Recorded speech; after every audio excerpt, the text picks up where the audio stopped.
specifically for people that are self-employed. We understand that banks are going to start accepting applications on Friday. Today is April 8th, and it is the morning of Wednesday, April 8th. We understand that applications can start April 10th, but I would continue to check with your bank.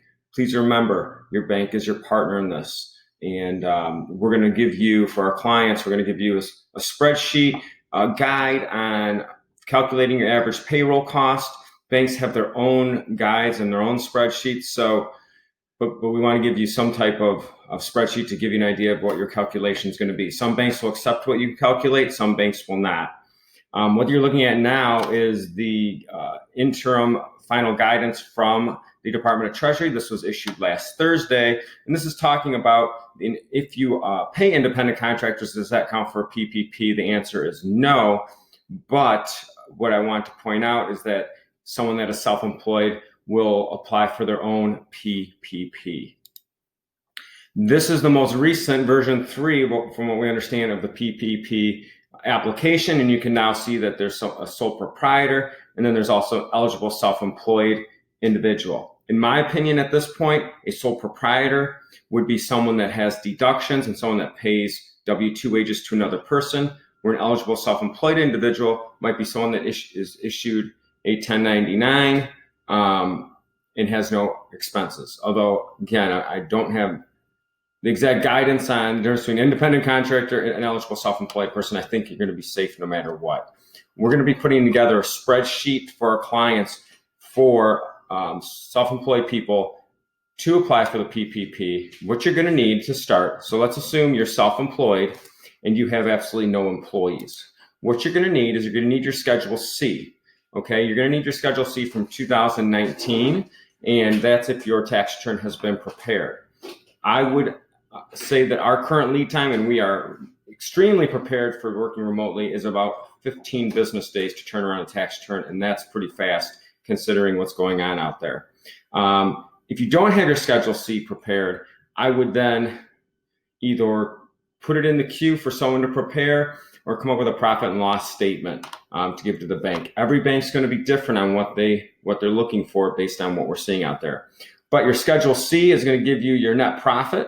That's going to be on line 31. So our understanding is anything subject to self-employment tax, just like wages that had Medicare and Social Security tax, is going to be eligible for the PPP. So you're going to start, if you're self-employed with no employees, with this line 31 on your Schedule C.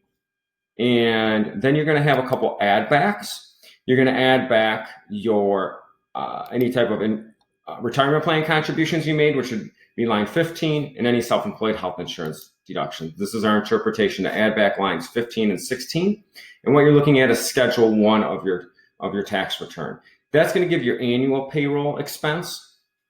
Even though you're self-employed, you're going to divide that by 12 and then multiply it by 2.5. If you do not have any employees, what you might want to do is submit to the bank. And again, it's going to come down to what the bank's looking for. Okay, I'm sorry. Your 1099. A 1099, if you don't have any expenses, it would be just what's in box 7 here in non-employee compensation. Divide that by 12 and multiply that by 2.5. Again, we are trying to help you with these calculations and give you an idea of what we think the banks are going to be looking for. If you do have employees and you're self-employed, then you're going to apply for the PPP based on the calculation I just explained, plus the total payroll based on wages you've paid to other people. So you're actually going to combine your self-employment PPP amount with your employer hat PPP amount on one application. It's our understanding that the applications will be per federal ID number. So you're going to have to combine those. We're going to come up with, again, for our clients, a spreadsheet in the next few days that we can share. Just ask our client service team. And for that, it's hello@integratedfg.com. All the links that I'm talking about right now are in our COVID-19 resources in video page too. So I know this is a lot of information. I know I spoke quickly. So if you have to rewatch it, no problem. Please stay healthy. Please stay patient. And have a great day.